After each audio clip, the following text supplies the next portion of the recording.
For most people, the thought of going to prison was scary, and it damn well should be if all those perverse prison stories are true. Even in women's prisons. But Carmen wasn't worried.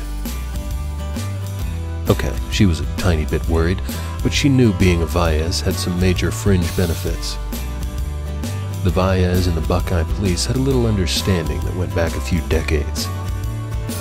The Mabando didn't go fucking with the Valles clan, and in return the Valles clan would keep the family chicken business in their sleepy little town, employing their sleepy little people. Then there's the matter of the family's significant and slightly inflated taxes. New city halls don't build themselves, no better than roads mend themselves. But the Valles' ties with the Buckeye Police Department was about more than just money. The Valles clan were the unofficial enforcers, but only when a crime so heinous, so vile, the kind of wrongdoing that simply could not be ignored, escaped the short reach of the restrained arm of the law. Red tape's a mondo bitch, less you're a Valles. Vigilante justice. Now that just sounded wrong. Town security enforcement? Much better ring to it. And she was a Valles. Aside from the sheriff screwing with her and Derek for screwing in public, or rather almost screwing in public, the BPD rarely gave her a bad time. Of course, breaking into a police station's evidence room as phase one of a jailbreak, after she rendered an officer of the law subdued, might bring a much steeper show of the federale than almost public lewdness. But she could totally do this. Federal penal code be damned. She had to do this. Just hurt him. Just a little. Nothing too severe, and later, if busted, she'd just play ignorant and say it was rough sex. Sure, that'd work. She could do this. With his hand clasped around hers, an act of endearment that felt more restraining than handcuffs, Jeff dragged Carmen into an open room. 3 monitors sat on 3 metal desks. He went to the closest computer where he scrolled a cursor and tapped some keys. Clicked through several screens and then smiled at her. All's well and clear. He motioned her down a short corridor.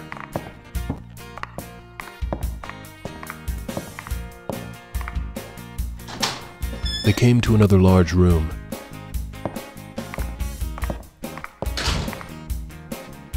The only furniture was a long plastic table and several cushioned folding chairs. With a nod, Carmen gestured at 2 security cameras nesting in the corners of the room, like 2 scrupulous birds giving a, "So what's going on here? What do you think I was doing on the computer? Checking my Facebook?" I shut him off. Smiling, uncomfortably struggling to ignore his ass-hattery, Carmen, using one seductive hand, pushed Jeff onto one of the chairs before she circled to the back and began massaging his neck.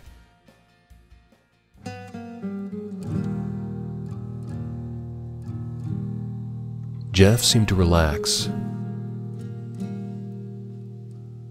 He draped one hand between his spread thighs, moaning, and tipped his head back. Shit feels great.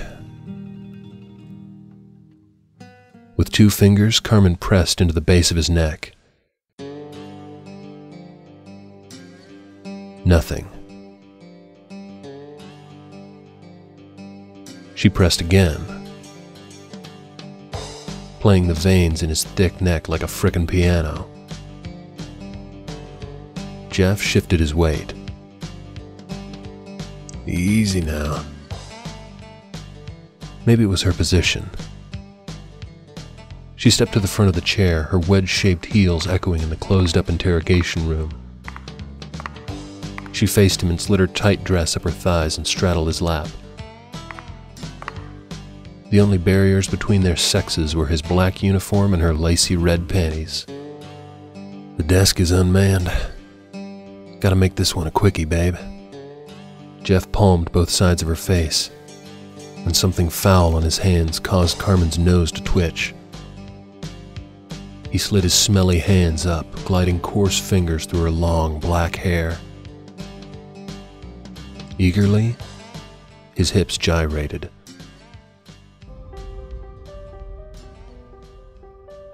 I want you so bad. It's been too long. Carmen gripped his shoulders, kneading her fingers into his tight muscles, inching closer to his neck in that special spot that would give her and Atticus a ticket out of Dodge. Prodding. Pressing. Kneading. Nothing. Jeff shifted his weight. Really, babe, I'm good on the massage. From the front pocket of his slacks, he slid out a condom. Well, wasn't he a Johnny Jeff on the spot? Cocky bastard. With his teeth, he ripped open the package and spat the torn strip onto the floor. Her pussy was drier than burnt toast, and she was pretty certain that would raise some questions if Jeff got her panties off. Think. Quick. Carmen grinned and gave her best girly giggle before lifting herself up and off of him. Just a sec. He reached for her, but she easily evaded with a slinky sidestep. You don't have time for this bullshit, Carmen. Just fuck me, will you? Her best friend had been nearly murdered. She herself had been bitten by a deadly snake and tossed from a careening car. Shocking, but she wasn't in the mood.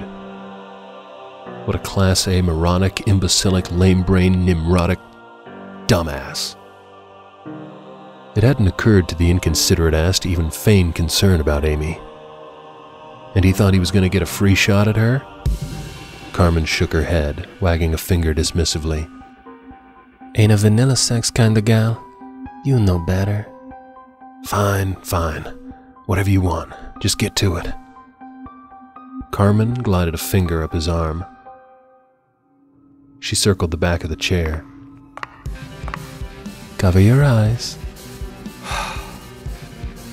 The render a man unconscious thing wasn't working. Carmen glanced around the room, but there was nothing. Not a book, not a vase, not a mug. She eyed one of the other chairs. Definitely a candidate, but Jeff would get suspicious and catch on to her intended devilry before she could hit him over the head. She needed to be more inconspicuous. Fuck me, sweetheart. Triple dog shit. Carmen looked up for inspiration and then down in desperation, and stared at her black pumps and the 2-inch chunky wedge heels. She could just hit him lightly.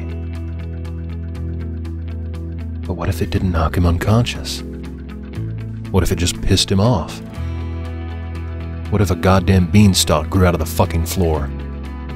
The hell if she had the luxury of playing the what-if game. She removed the left pump, holding it firmly by the pointy toe. Aiming for the side of his head just above the ear, she hit him. Hard. Jeff's body swayed. He palmed his head. The fuck? You crazy bitch? Again. Again. He toppled. Bitch. Quadruple fucking shit. Get help. Her shoe slipped from her trembling grip. Carmen knelt beside him. She flipped him over and put an ear to his chest. Jesus. His moving chest. He was breathing. She'd never been so glad to have not murdered a person in her entire life. Which was convenient because she looked ghastly in orange. Hell, she just assaulted a police officer. Even with her family's connections, chances were she was going to do some time. Suddenly, she heard a pounding hammer thudding against her chest. Then she felt herself smile. Damn, if this wasn't the most excitement she'd had in this small town in, well, ever.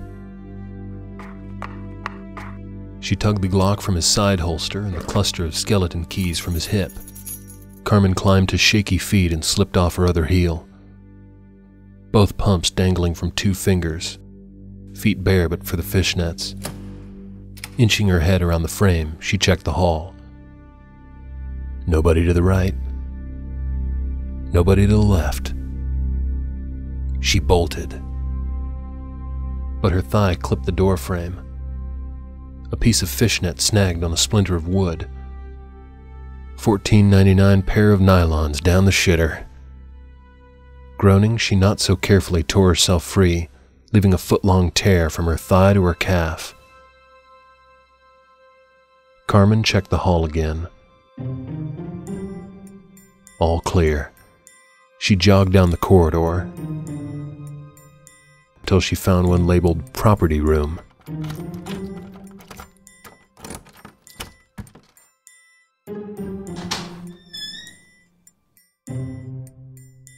Inside were 4 aisles of metal shelving stacked 3 high. To the left, against a wall, was another metal shelf. Crates filled the 3 levels of shelving. The crates were numbered 1 through 8. Cell numbers. But which cell was Atticus in? She tipped and looked inside each one. The crate labeled 8 had a large plastic bag. Inside was what looked to be a prayer satchel. She snatched the satchel and dashed back toward the hall. But a glimmer caught her eye. The jewel-encrusted hilt of a sword. She hung the satchel from her neck. With Atticus's sword in one hand and the Glock and her pumps in the other, she ran from the room and didn't slow until she reached the intersection of 2 halls and slid in her nylon-covered feet, nearly crashing into the perpendicular wall. From around the corner, she heard Sheriff Bowden talking to Nancy. Just made a Whataburger run. Got some extras. You want any? Oh, goodness, no. I'm watching my figure. Surely you've read about America's ongoing struggle with heart disease? Starvation is just as deadly as heart disease, maybe more so. You got some reports to finish up on that Roxy's incident. Anything else I need to be briefed on? Not currently, Sheriff. There was some funny business on Carrion Lane a little bit ago, but Wayne is out there right now. She continued. Running. Sliding. Silently padding until she reached the holding area.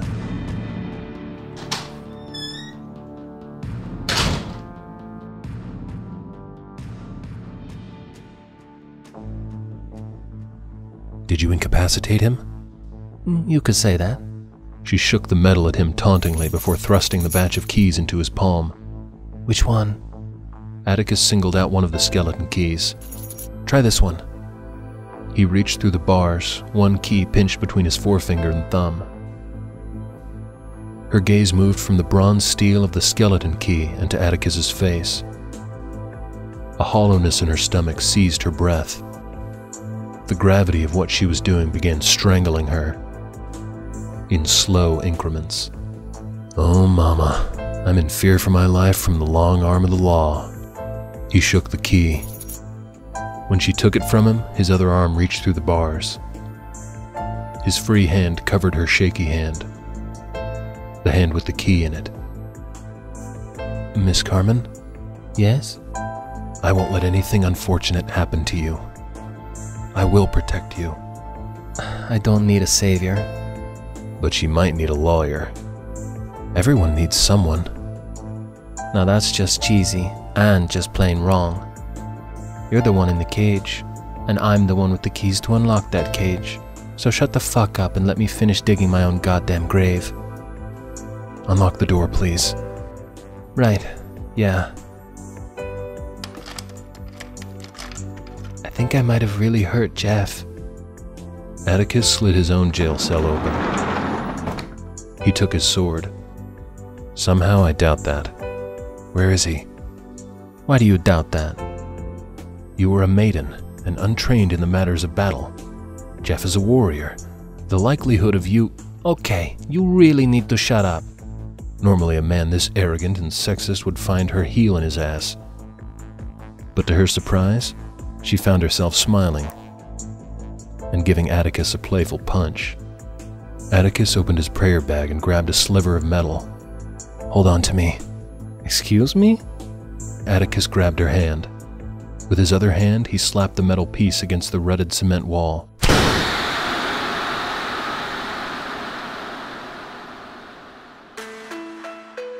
A wave of dizziness slammed into her consciousness.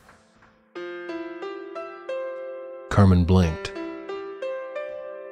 She blinked again. The room spinning around her slowed until it stopped.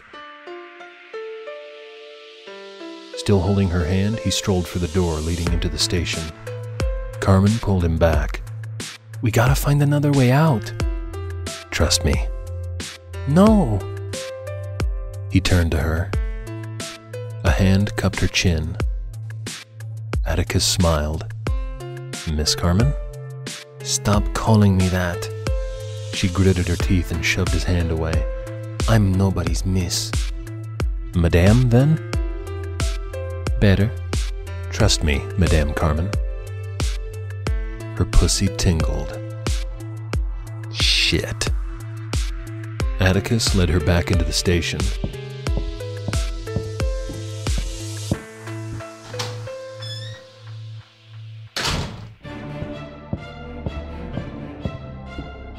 They entered the office area. Sheriff Bowden sat behind a desk, a foam cup in one hand and a crinkled white burger wrapper in the other. He was in a freeze-frame moment of tossing the wrapper into the wastebasket. He stood unblinking, unmoving. Nancy stood beside him. A small smile was on her face. Eyes unblinking. Body unmoving. A half-eaten burger almost to her lips. What the hell? Time's frozen, but I don't have any idea as to how long. Show me where you incapacitated Jeff. Ah, of course time's frozen. What other explanation could there be? Rolling her eyes, she jogged down the corridor and into the interrogation room.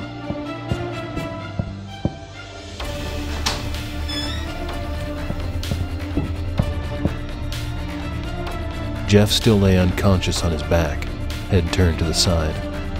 Saliva, frozen in midair, clung to his chin and gaped mouth. Shit.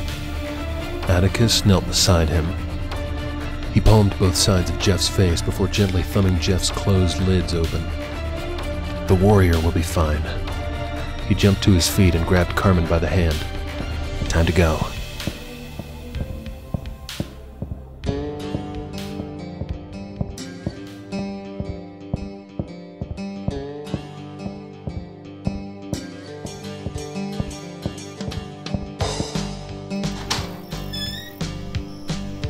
Out the front door and down the front steps. With a wave of her hand, she gestured to the passenger side of her car.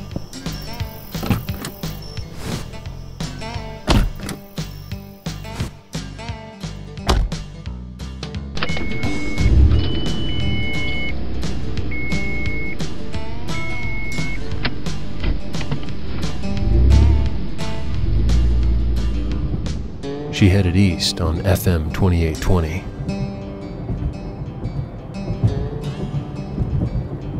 Where are we going? I know a safe place. You aided me. You will be hunted by the lawmen. You know this, correct? She gave him a devilish smile. Trust me.